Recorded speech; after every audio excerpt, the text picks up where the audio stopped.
ಜನ್ಮಗಳ ಮುಕ್ತಿದು ಜೀವನದ ಸಂಪೂರ್ಣ ಸಾರವಿದು. ಯುಗ ಯುಗದ ಕಣಕಣದಿ ಸೃಷ್ಟಿಯ ದರ್ಪಣದಿ ವೇದಗಳ ಪಾಠ ಪಾರವು. ಧರ್ಮದ ಚರಿತ್ರೆ ಇದು, ದೇವರ ಭಾಷೆ ಇದು, ಕಾಲಗಳ ಇತಿಹಾಸದ ಪ್ರಮಾಣವಿದು.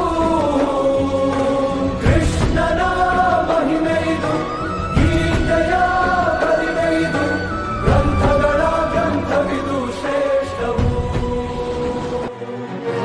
ವಿಶ್ವದ ಕಲ್ಯಾಣ